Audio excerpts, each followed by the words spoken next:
Welcome, aviators. Plotting a precise course is essential for any successful cross-country VFR flight.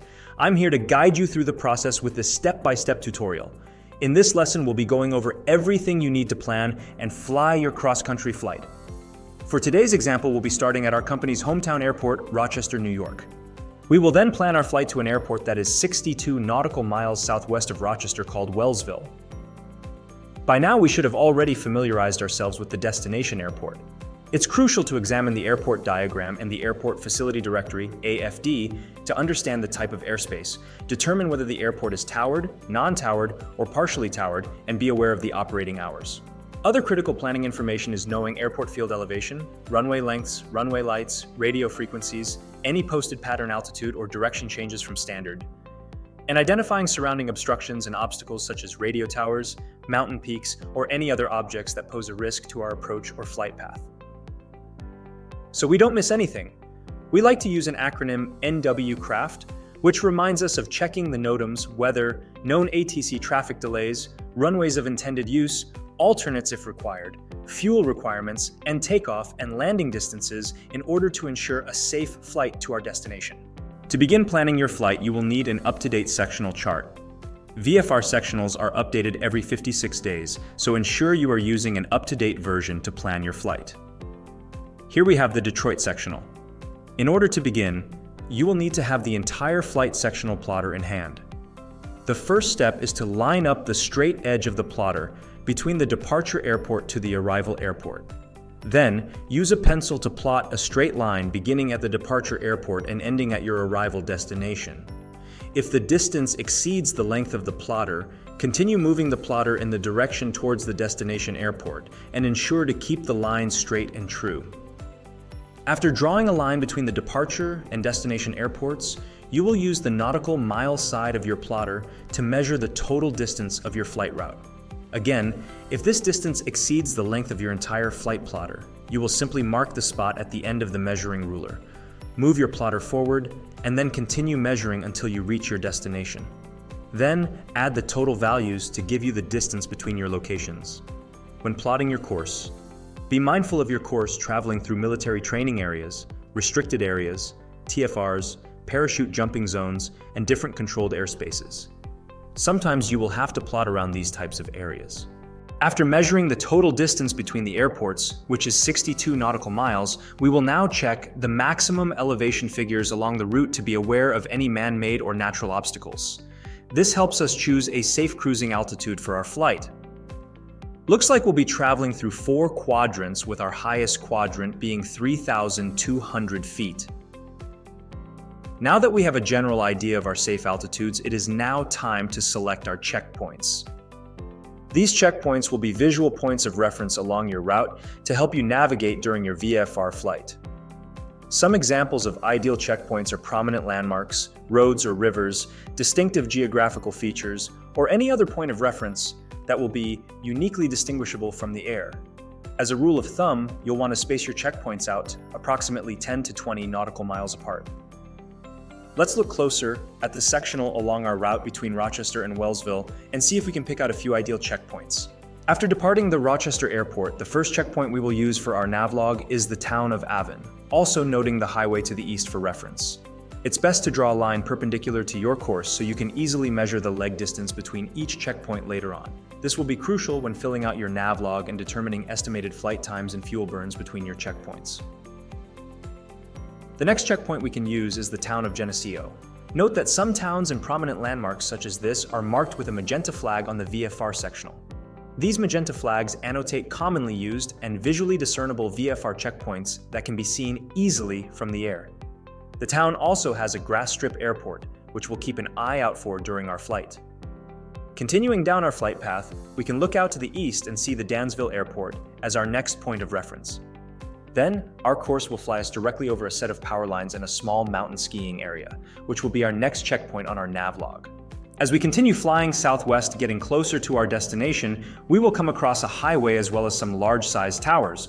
This will be our final checkpoint before reaching the top of the descent point, which we'll figure out later on. Once we have all our checkpoints, we will then use the EntireFlight VFR cross-country flight pad, then pencil in the checkpoints that we just figured out. Our first point will be the departure airport KROC. Then we'll make sure to add a TOC, which means top of climb, which is the point when we reach our cruising altitude.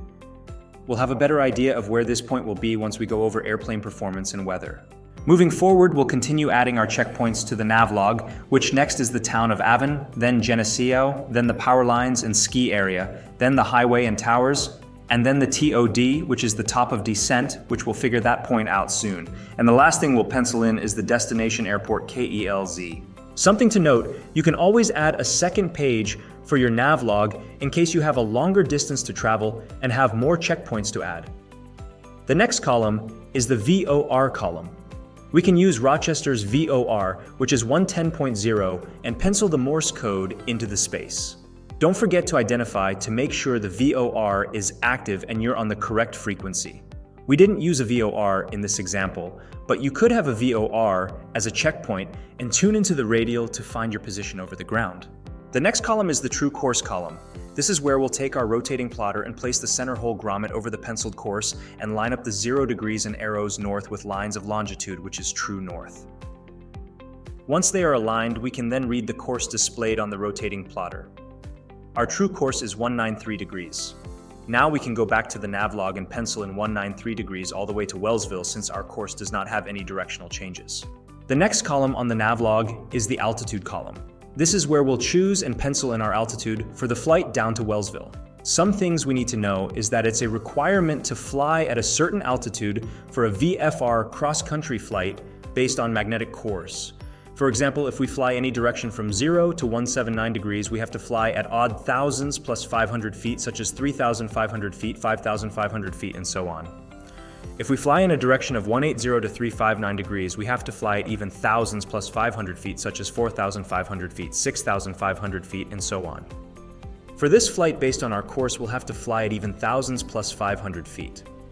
Some things to think about when choosing our cruising altitude is, again, being a safe distance above the maximum elevation figures, so we know that we are clear of any obstacles or mountain peaks, as well as checking the weather and winds aloft, because you could have more favorable winds at different altitudes. For this example, we'll choose 4,500 feet. So let's go ahead and fill in the altitude column. The first altitude box, we will draw an up arrow since we will be in the climb phase of our flight on our way up to the TOC, which is 4,500 feet. Then for the rest, we will pencil in 4,500 feet since this is our cruising altitude. Then, once we get to the TOD and the KELZ box, we will use the pattern altitude plus 500 feet since this is the altitude we'll be flying over the field, checking the runway and airport conditions, windsock, as well as confirming the weather matches the automated weather since this is an uncontrolled field. The reason why we have this 500-foot buffer above pattern altitude is that it keeps us safe above any air traffic that might already be in the traffic pattern. So the altitude we'll be descending to and penciling in is 3,625 feet. Then the last altitude box we'll want to fill in is the field elevation at KELZ, which is 2,125 feet. The next column we'll be filling in is the wind and temperature column, but before we do that, let's go ahead and fill in the current weather conditions at the departure and arrival airports, which we can look up on ForeFlight, or we could also go to aviationweather.gov and grab it from there. So here we are on ForeFlight. First, let's go ahead and grab the weather from our departing airport, KROC, which we'll grab from the current METAR. Then we'll pencil in the weather information on the notes section of the navlog. So the time we have is 10:54 a.m., wind on the surface is 290 degrees at 7 knots, visibility 10 statute miles, few clouds at 20,000 feet, and scattered at 25,000 feet, temperature 9 degrees Celsius, dew point 2 degrees Celsius, and altimeter 2989. Next, let's grab the weather from our arrival airport KELZ and pencil it in on our navlog. It looks like the current wind is 270 at 8 knots, visibility is 10 statute miles, clouds are clear below 12,000 feet, temperature 13 degrees Celsius, dew point 1 degree Celsius, and altimeter is 29.89 inches of mercury. Alright, so now we have the weather. Let's quickly show you how to grab it off aviationweather.gov. So here we are on the home page. First we'll click on products, then click METAR data, next type in the airport identifier KROC, and then if you want to read the data easier, you can turn on decode if you want the METAR data decoded, then click load data. Now you're all set to copy the information. All right, now it's time to add our airplane performance notes. We know we're going to be cruising at 2400 RPM, so let's go ahead and pull out the POH and look at the cruise performance chart. This chart is depicted with standard pressure of 29er 2. We'll be flying at 4,500 feet MSL with an altimeter setting of 29er. This means that we are 0.03 below standard per the chart, and that each tenth of an inch is 10 feet. Our pressure altitude is actually going to be 4,530 feet because it's 10 feet per every 100 of an inch of mercury on the altimeter. So decreasing the pressure by 0.03 actually increases our pressure altitude to 4,530 feet. To figure out what section we fall under on the chart, we will need to look at the winds aloft for the flight, which will give us a temperature estimate at altitude, whether it's 20 degrees below standard temperature, or 20 degrees above standard temperature. As we all know, standard temperature is 15 degrees Celsius. The winds aloft information can be found in a variety of different places. The easiest place to find this information is on your ForeFlight app. We'll show you this method in a moment. It's more important to understand and learn how to read a winds aloft chart. We'll use the one on aviationweather.gov. Here we are on the website. First, move your cursor over to Products. Under Products, you'll see an option for wind temp data. Click on that option and locate the drop-down menu labeled Region at the top of that page. Under Region, you'll want to select the local region that you'll be flying in. In this case, we will select Northeast. You can also customize the time frame in which the wind forecast is displayed, ranging from 6 hours to 12 hours to a maximum of 24 hours in advance. Once you select these options, you can click Load Data on the right-hand side of the page. You'll now see the winds aloft data populate for the Northeast. You'll want to find the airport code closest to where you're traveling on the left side.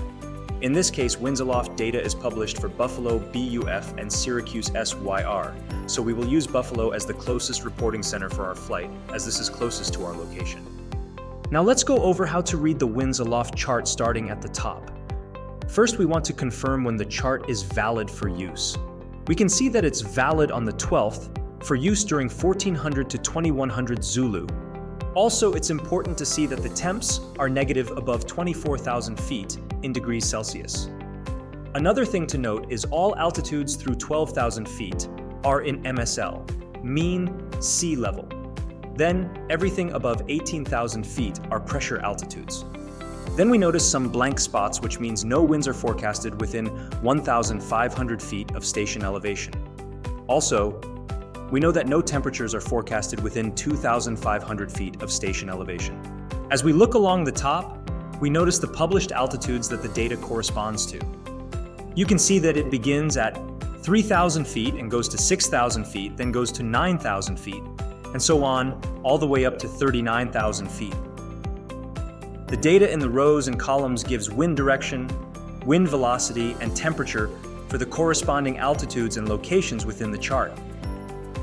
On first glance, this information appears busy and difficult to understand. The first two numbers indicate the direction of the wind. For example, at BUF, the number 26 would represent a wind direction of 260 degrees. The second two numbers indicate the velocity of the wind. For example, the number 18 would indicate a wind velocity of 18 knots.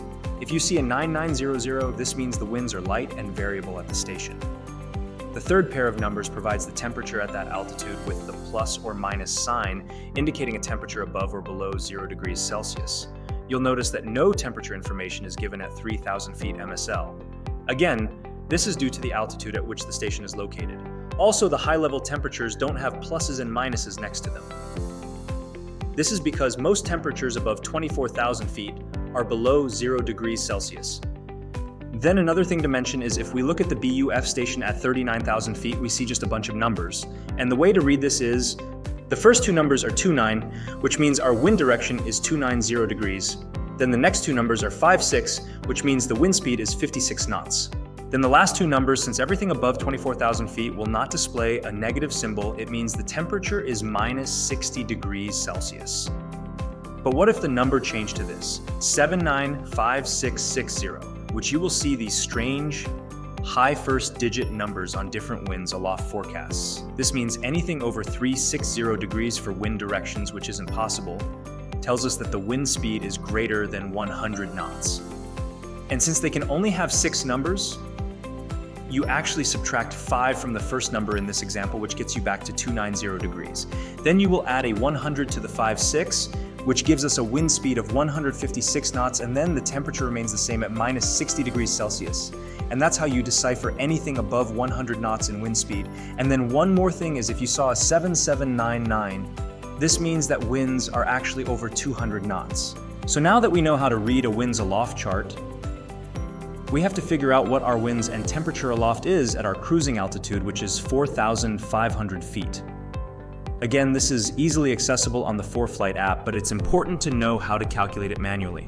Now we know we have information for wind at 3,000 feet and 6,000 feet, and that our cruising altitude of 4,500 feet is exactly halfway between 3,000 and 6,000 feet. So we have to interpolate the data and get the information between those altitudes at 4,500 feet. Again, we'll be using the closest station to our flight, which is the BUF station. Starting with the winds, we can see that the winds are 260 degrees at 18 knots at 3,000 feet, and then we can see that the winds are 300 degrees at 22 knots at 6,000 feet. First, we'll figure out the wind direction. So we'll take 300 minus 260, which equals 40, telling us we have a wind direction difference between altitudes of 40 degrees. Which, if 4,500 feet is the midpoint, we can take 40 divided by 2 to get a difference of 20 degrees at the midpoint 4,500 feet. So 260 degrees plus 20 degrees gives a wind direction of 280 degrees. So our wind direction at 4,500 feet is 280 degrees. Next, we'll figure out the difference of the wind speed. At 3,000 feet, the winds are 18 knots, and at 6,000 feet, the winds are 22 knots. So we'll take 22 minus 18 to get a difference of 4 knots between the altitudes. Since 4,500 feet is the midpoint, we divide 4 by 2 to get a difference of 2 degrees at the midpoint of 4,500 feet. So we'll take 18 plus 2 to get our wind speed at 4,500 feet of 20 knots. So our winds aloft at 4,500 feet for our flight will be 280 degrees at 20 knots. Next, let's figure out the temperature. We know the temperature at 6,000 feet is 3 degrees Celsius. But like we learned earlier, temperature data is not given within 2,500 feet of station elevation. So what we will do is use standard lapse rate, which is every 1,000 feet of altitude we increase, temperature decreases by 2 degrees Celsius under standard atmospheric conditions. So if we use standard lapse rate, the temperature will increase by 3 degrees since we decreased our altitude from 6,000 feet to 4,500 feet, which is a difference of 1,500 feet. We'll then take 1,500 divided by 1,000, which gives us 1.5, then multiply that by the lapse rate of 2 degrees to know that our temperature changed 3 degrees with the 1,500 foot change in altitude. Then we'll add 3 degrees to the current temperatures at 6,000 feet to get our estimated temperature at 4,500 feet of 6 degrees Celsius. Now we know that based on our calculations, the temperature changes 3 degrees every 1,500 feet. We also can figure out our 3,000 foot estimated temperature, which is 9 degrees Celsius. Now that we have the winds aloft and temperatures, we can go back to our cruise performance chart. But before we do, let's quickly do an example of interpolating if we were to fly back from Wellsville under the same conditions, and we decided to fly back at 5,500 feet. Let's quickly break down the steps to determine the wind speed and direction at our cruising altitude of 5,500 feet using linear interpolation based on our known values at 3,000 feet and 6,000 feet. This process involves calculating how much each variable, wind speed and direction, changes per foot of altitude gain, and then applying this rate of change to determine the values at 5,500 feet. Step 1, we want to identify our known values. So at 3,000 feet, we know our winds are 260 degrees at 18 knots, and at 6,000 feet, our winds are 300 degrees at 22 knots. Next, we want to apply the linear interpolation formula, which is displayed below, where x is the target point where you want to figure out the value at our cruising altitude of 5,500 feet. x1 and x2 are the known conditions at 3,000 feet and 6,000 feet. y1 and y2 are the known conditions of whichever we're calculating first, wind speed or wind direction at 3,000 feet and 6,000 feet. Y is the interpolated value at x, either wind speed or wind direction at 5,500 feet. Now that we know how the formula works, let's go ahead and input the known values into the formula and first solve what the wind direction will be at 5,500 feet.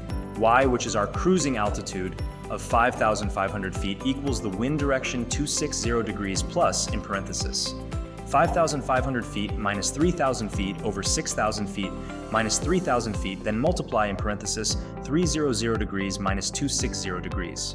To solve this correctly, we'll first solve the problem in the parenthesis. 5,500 minus 3,000 is 2,500. Then 6,000 minus 3,000 is 3,000. Then we'll take 2,500 divided by 3,000, which equals 0.8333. Then we'll subtract 260 from 300, which equals 40. Next, we'll multiply 0.8333 by 40, which equals 33.33. Then finally, we'll take 260 degrees plus 33.33, which will equal 293.33, which then gives us our wind direction at 5,500 feet of 293 degrees. Next, we'll calculate our wind speed. Y, which is our cruising altitude of 5,500 feet, equals the wind speed 18 knots plus in parenthesis 5,500 feet minus 3,000 feet over 6,000 feet minus 3,000 feet. Then multiply in parenthesis 22 minus 18. To solve this correctly, we'll first solve the problem in the parenthesis. 5,500 minus 3,000 is 2,500. Then 6,000 minus 3,000 is 3,000. Then we'll take 2,500 divided by 3,000, which equals 0.8333. Then we'll subtract 18 from 22, which equals 4. Next, we'll multiply 0.8333 by 4, which equals 3.33. Then finally, we'll take 18 knots plus 3.33, which equals 21.33. which then gives us our wind speed of 21 knots at 5,500 feet. Then simply for calculating temperature, we know that with standard lapse rate that the temperature changes 2 degrees Celsius per every 1,000 feet. And we know our temperature is 3 degrees Celsius at 6,000 feet. And since we are only cruising at 500 feet below that, which is half of 1,000 feet, our temperature would increase by 1 degree Celsius. So we'll say the temperature is 4 degrees Celsius at 5,500 feet. All right, so now that we covered everything on calculating winds, aloft, and temperature, let's go ahead and get back to our current flight where we'll be cruising at 4,500 feet. Now that we have the winds and temperature aloft, let's go ahead and pencil them in on our nav log in the notes section. So our winds at 4,500 feet are 280 degrees at 20 knots, and our temperature is going to be 6 degrees Celsius. We'll also go ahead and write them in below on all our checkpoints except the KROC to the top of climb, because we'll be climbing from the surface winds up to the winds aloft winds. Simply, we'll just average these winds, although it won't be perfect, it will be acceptable for our flight. So on the surface at KROC, the winds are 290 degrees at 7 knots, and at 3,000 feet according to the BUF station, they are 260 at 18 knots. First, let's figure out the wind direction. We'll take 290 degrees minus 260 degrees to get a difference of 30 degrees. Then we'll divide 30 degrees by 2 degrees to get a 15-degree difference at the midpoint. Then we'll take 290 degrees minus 15 degrees to get our estimated wind direction of 275 degrees for the climb. Then for our wind speed, we'll add 18 knots plus 7 knots to get 25 knots. Then we'll divide 25 knots by 2 to get our average wind speed of 12.5 knots. So the average wind we'll pencil in is 275 degrees at 13 knots for our climb up to the TOC. Then for temperature, we'll use the standard lapse rate, which is a 2 degrees Celsius decrease for every 1,000 foot increase of altitude. And since we're increasing our altitude for the climb and the surface temp at KROC is 9 degrees Celsius, we'll go ahead and estimate the temperature around 7 degrees Celsius. Now that we're finished with the winds, let's go back to the cruise performance chart. So here we are back on the cruise performance chart. Now that we've figured out our winds, aloft, and temperature, let's go and see what part of the chart our flight will fall under. Again, we plan on cruising at 2,400 RPM at 4,500 feet with a winds aloft of 280 degrees at 20 knots, as well as a temperature of 6 degrees Celsius. Looking at the chart, we said our pressure altitude would be around 4,530 feet. So it looks like we'll be at the 4,000 foot pressure altitude section. And as for temperature, our best choice is the standard section since we're only a few degrees off of standard. Now we could interpolate this data like we did with the winds aloft, but we'll just err on the side of caution and say we're burning more fuel than actual since you would burn less fuel the higher you are towards a pressure altitude of 6,000 feet. So it looks like we would be 61% engine power with a true airspeed of 109 knots and a fuel burn of 8.5 gallons per hour. Now let's go ahead and pencil in this information on our notes, as well as add our true airspeed of 109 knots to all our checkpoints except for the climb to the TOC. We'll figure that out in a moment. This will not be the airspeed that will be seen on the airspeed indicator. This will be the airspeed at which we'll be moving through the air. To figure out our indicated airspeed, we need to first determine our calibrated airspeed. So we'll go ahead and use our EntireFlight E6b. But for the video, we'll be using a similar interactive one to help understand how to make the calculations. To calculate calibrated airspeed, we first want to find our temperature, which is 6 degrees Celsius at 4,500 feet. So once we find our temperature, we need to rotate the wheel to line up the temperature of 6 degrees Celsius to the pressure altitude we figured of 4,530 feet, or an easier number, 4,500 feet. Then once that's set, we look at the 109 knots on the outer scale and then read what the inner scale says to get our calibrated airspeed, which is 103 knots. Now that we have our calibrated airspeed, let's pencil that in on our nav log under CAS. Next, we have to figure out what our indicated airspeed is going to be. To do this, we'll need to go back to the airplane's POH and view the airspeed calibration chart. It's very important to make sure you're using the one that says normal static source. Looking at the chart with the flaps up, it looks like we're in between 97 and 107 knots calibrated and 100 and 110 knots indicated. So simply what we'll do is subtract 107 minus 103 calibrated to get a difference of 4 knots. Then we'll take 110 minus 4 to get our indicated airspeed of 106 knots. We'll go ahead and write this on our nav log. 106 knots is what we should see on our airspeed indicator at our cruising altitude of 4,500 feet. Now let's go ahead and grab our climb data. We'll have to go back to the airplane's POH and look for something called climb performance. As you can see, ours is called time, fuel, distance to climb at 2,550 pounds. They're giving us this weight in case we are heavier and the airplane won't perform as well. Also, something to note is, let's look at the conditions. In order for this chart to be correct, we will need to climb out with our flaps up with full power. And this chart is based on standard temperature, 15 degrees Celsius. Also, per the chart, the climb starts at sea level. If you're starting from a higher pressure altitude, it won't take as long, and you will be using slightly less fuel. So these numbers are okay to use because they will be a little more conservative, and you will have a little extra fuel. So we said we would be flying at a pressure altitude of 4,530 feet, or for easy numbers, 4,500 feet. Looking at the chart, it looks like we are in the middle of 4,000 and 5,000 foot pressure altitudes. So let's quickly interpolate and figure out what our climb performance will be. Since we're at the midpoint, the math should be very simple to calculate. Starting from the left, there is no change in climb speed from a climb to 4,000 feet to 5,000 feet. So our climb speed will be 73 knots. Next, under rate of climb, it looks like there is a difference of 50 feet per minute. So we'll divide that by 2, which is 25, then we'll subtract 600 minus 25 to get a rate of climb of 575 feet per minute. The next column is time in minutes. And a climb to 4,000 feet takes 6 minutes, and a climb to 5,000 feet takes 8 minutes. So since we're cruising in the middle of that at 4,500 feet, it will take us 7 minutes. Next is fuel used for the climb. A climb to 4,000 feet uses 1.5 gallons of fuel, and a climb to 5,000 feet uses 1.9 gallons of fuel. To get the midpoint, we can add them together and divide by 2 to get 1.7 gallons used for the climb. Then the last column is the amount of distance we'll cover for the climb. Climbing to 4,000 feet, the distance we will cover is 8 nautical miles. Then the distance we will cover climbing to 5,000 feet is 10 nautical miles. Again, since we're in the middle cruising at 4,500 feet, it will take us 9 nautical miles. So to recap our climb performance, our climb speed will be 73, our rate of climb is 575 feet per minute, our time in minutes is 7, fuel used for the climb is 1.7 gallons, then our distance traveled is 9 nautical miles. So let's go ahead and add them to our notes. Also, a few more things to note is if we look at the bottom of the chart. One, we can see that we have to add 1.4 gallons of fuel for engine start, taxi, and takeoff allowance. So let's go ahead and add that 1.4 to our climb fuel of 1.7, which gives us a total of 3.1 gallons of fuel burned to get to our cruising altitude. We'll then put this in our fuel sections on the nav log. 2, we have to lean the mixture above 3,000 feet pressure altitude for maximum RPM and engine performance. 3, we'll have to increase time, fuel, and distance by 10% for each 10 degrees Celsius above standard temperature. It's slightly below standard for our flight, so we won't have to worry about that. And 4, distances shown are based on 0 wind, so we need to calculate our ground speed in order to get our actual distance to get to the top of climb.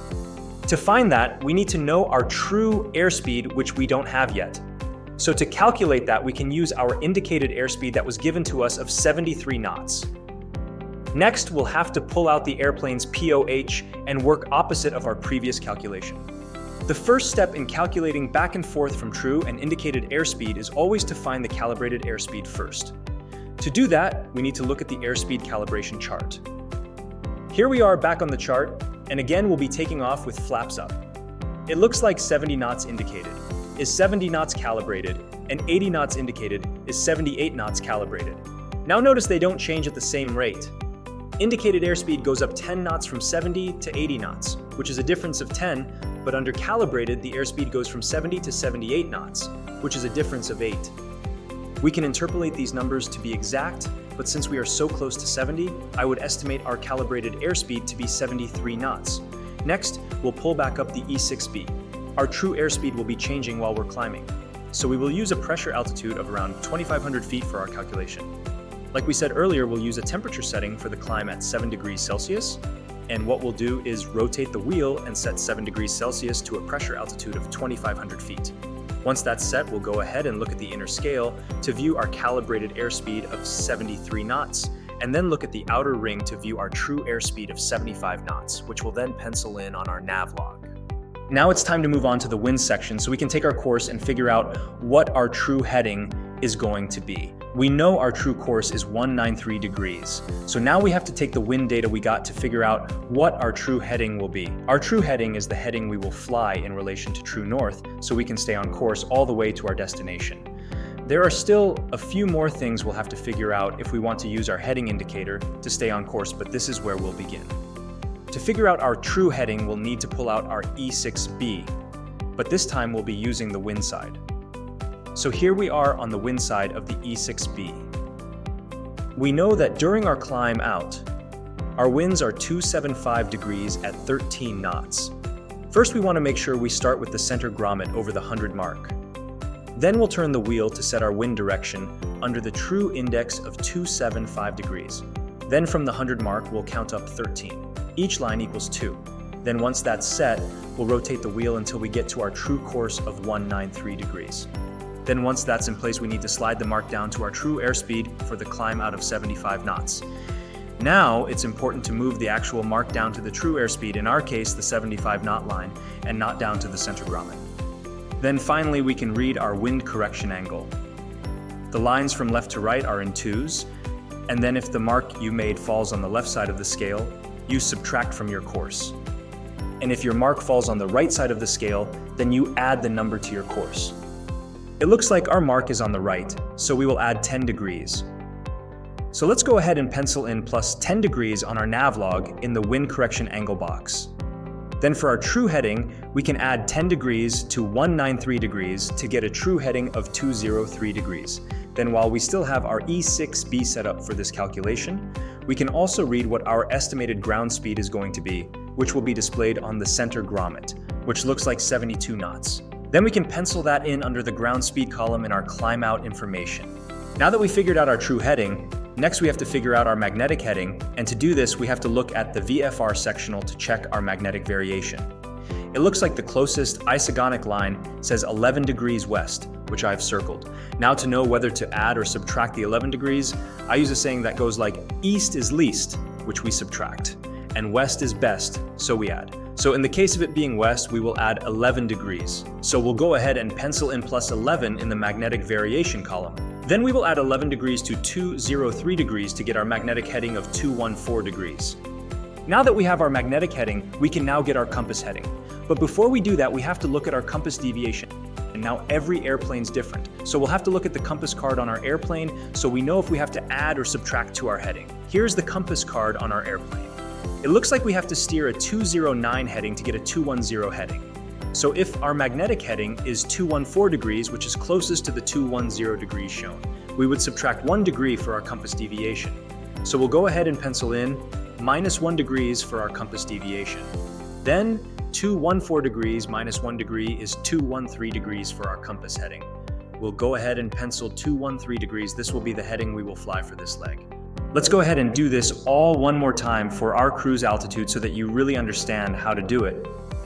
So it looks like our winds at cruise are going to be 280 degrees at 20 knots. And our true airspeed is going to be 109 knots. So we'll go ahead and pull up our E6b again. Here we are on the E6b. Just like before, we want to make sure our center grommet starts over the 100 mark. Then rotate the compass card over to our wind direction of 280 degrees. Once that's set, you count up 20 from the center, which is our wind speed. Remember, each line is worth 2.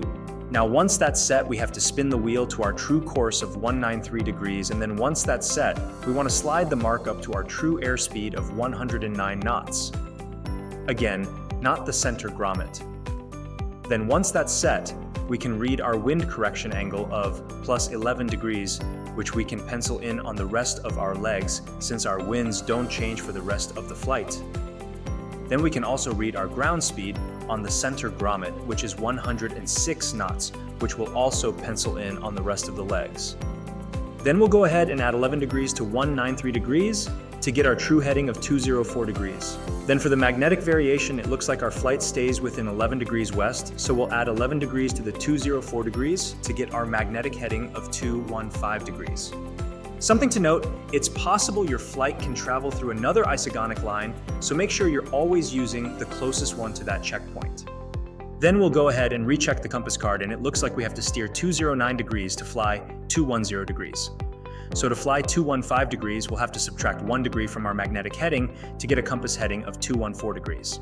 The next column is the distance column, where we'll measure our total distance in nautical miles for our trip and the distance between each leg so we can later on figure out the time it will take to reach each leg, as well as the amount of fuel we will burn per leg. So we'll go ahead and get the plotter back out, again making sure we're measuring using nautical miles under the sectional scale. We said the total distance was 62 nautical miles, which we'll go ahead and pencil in 62 on our nav log. Then we have our distance to our top of climb, which earlier we figured out was 9 nautical miles. We'll go ahead and pencil this in the box. Then we will also measure 9 nautical miles on our sectional chart from the departure and market. Then we'll measure from the top of climb to our next waypoint, which is only 4 nautical miles away. This will be a shorter leg. Then our next waypoint is the town of Geneseo, which looks like a 7 nautical mile leg. After that is our next waypoint, which is the power lines and ski area that looks like an 18 nautical mile leg. Next is the highway and large towers, which looks like an 11 nautical mile leg. Then the last one we have to figure out is where our top of descent will be. We know we're going to be cruising at 4,500 feet, and we need to descend down to 3,625 feet, which is 500 feet above pattern altitude at our destination. So if we take 4,500 feet minus 3,625 feet, that equals 875 feet that we'll need to lose in altitude for our descent. Now, we need to know how many minutes it will take to lose that altitude. So if we want to descend at 500 feet per minute, we'll take 875 feet divided by 500 feet, which equals 1.75. So we'll call it 1 minute and 45 seconds. We can then add it to the ETE column, which means estimated time en route. And we'll pencil in 1 minute and 45 seconds. Now that we have the time that it takes to descend, we need to know how much distance the descent will cover. We could use our E6b to calculate this, but we can use a faster way, which is the 60-to-1 rule. We said that we're going 106 knots ground speed, so all we have to do is divide 106 by 60, which means we're traveling 1.77 nautical miles per minute. So if we're traveling at 1.77 nautical miles per minute, we then multiply that by our 1.75 minutes it takes to descend, which means it will take 3.10 miles over the ground for our descent. For easy numbers, we'll just say it will take 3 nautical miles. Then we'll go ahead and pencil that in on the last leg. We'll also fill in the other distances that we just measured. Then for the last one, we'll just do some simple math. So our total distance is 62 nautical miles, and the distance to our first waypoint is 9 nautical miles. So we'll subtract 9 from 62, which is 53 nautical miles remaining. Then we'll subtract 4 from 53, which is 49 remaining. Then we'll subtract 7 from 49, which is 42 remaining. Then we'll subtract 18 from 42, which is 24 remaining. Then we'll subtract 11 from 24, which is 13 nautical miles remaining. Now let's subtract our top of descent, which is 3 from the 13 remaining, which equals 10. This tells us that our final leg to the top of descent should be 10 nautical miles, because we already know that we need to start descending 3 nautical miles away from our destination. So to confirm this, let's go back to our VFR sectional and first mark 3 nautical miles away from the destination. Then we'll go ahead and measure the distance from the last checkpoint to the top of descent, which should measure 10 nautical miles. It looks like it's measuring 9.5 nautical miles, which is okay. As long as it's close enough, then our distance measurements are correct for our flight. Then last but not least, we'll subtract 3 from 3, which is 0, so we can pencil that in and 0 it out. In the next column, we already have our estimated ground speed, and once we fly, we will be able to fill in the actual ground speeds in the open spaces highlighted below. Then, the next column is the time column, where we will figure out the times it will take to reach each checkpoint, as well as our actual times that will fill in once we're in the air flying. First, we'll work on figuring out the ETE, which is the estimated time en route. Now we could use our E6b to figure out these numbers, but it's easier on a calculator once you know what you're doing.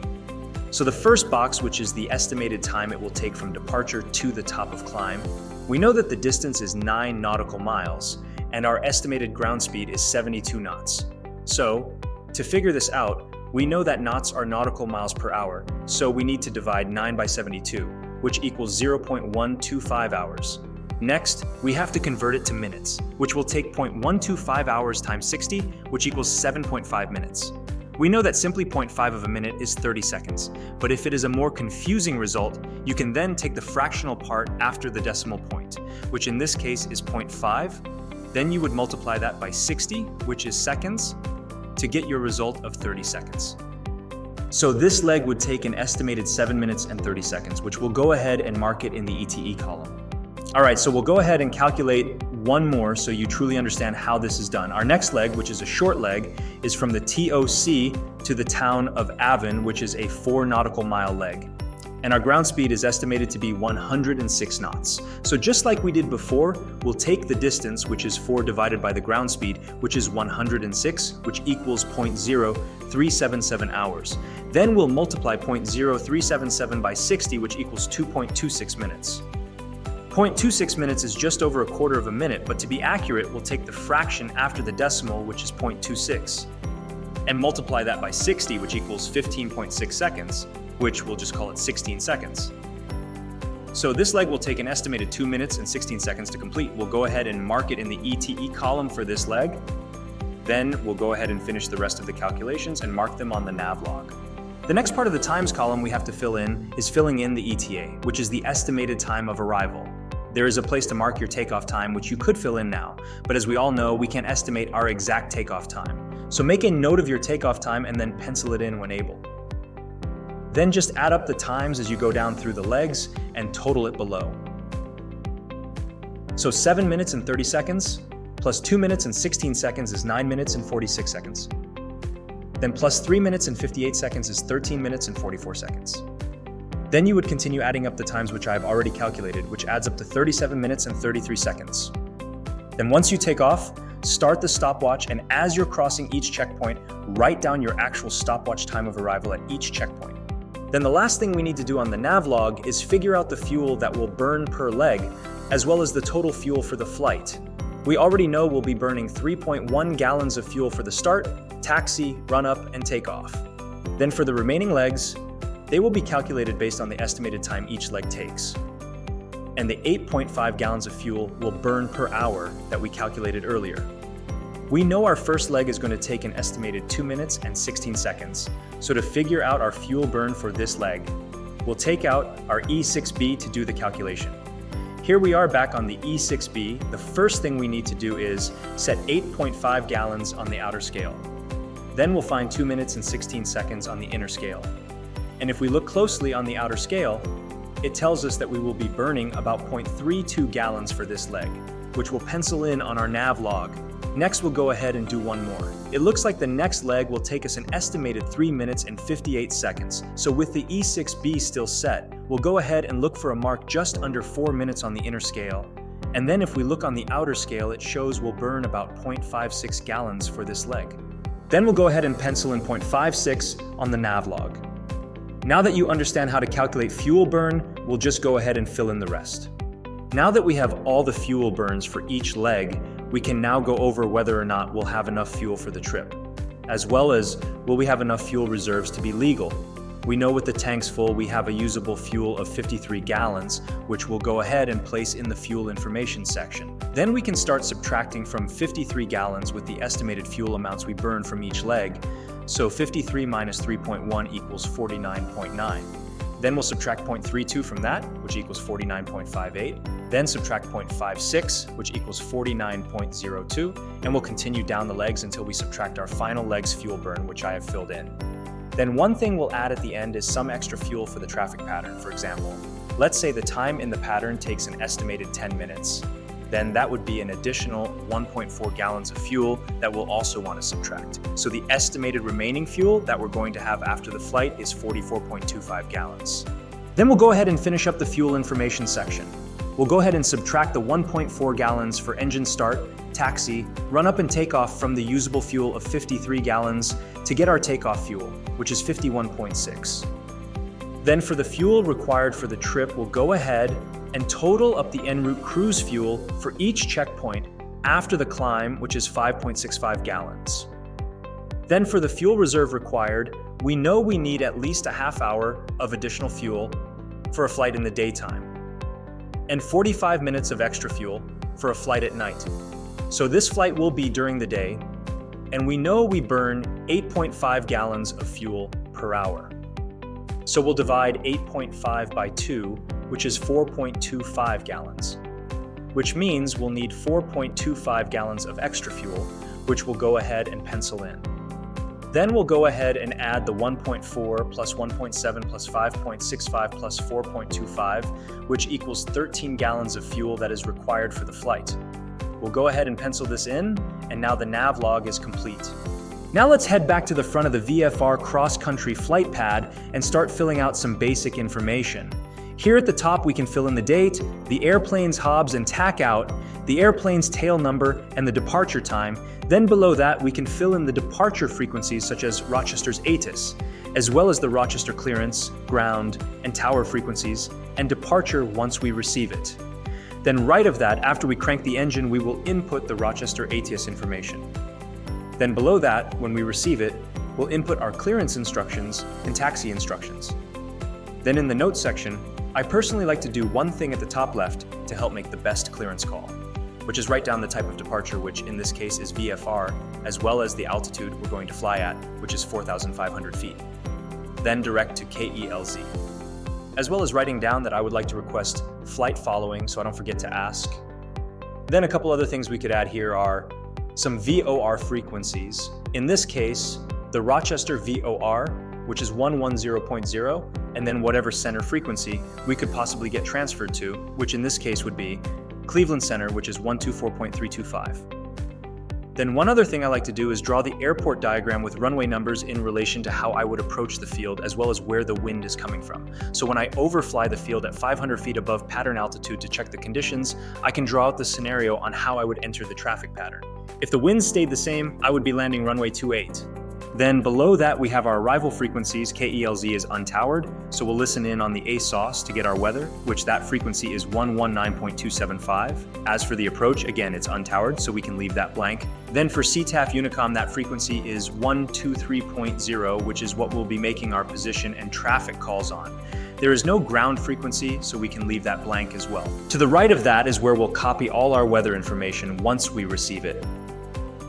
But also some other important fields it includes is a place to input the runways in use, NOTAMs, airport field elevation, which is 2,125 feet, and the pattern altitude, which is 3,125 feet. Then below that is the landing clearance, which is mainly used for towered fields, but we could fill it in, as well as the taxi instructions. Then last but not least, we can fill in the times for the airplane, as well as the total time and arrival time.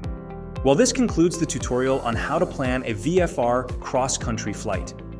I know the information moved quickly, but remember you can always pause and re-watch sections if needed. If you haven't already purchased, or you're just starting your aviation journey, be sure to scan the QR code to check out our new VFR cross-country flight pad and the E6b Flight Computer and sectional plotter, which you will need to plan a cross-country flight. As well as all our other products at EntireFlight.com, I hope this video is helpful. A lot of work went into it, so if you could do us a favor and subscribe to our channel. And hit the notification bell so you don't miss any of our amazing content. Thanks so much for watching, and we'll see you on the next one.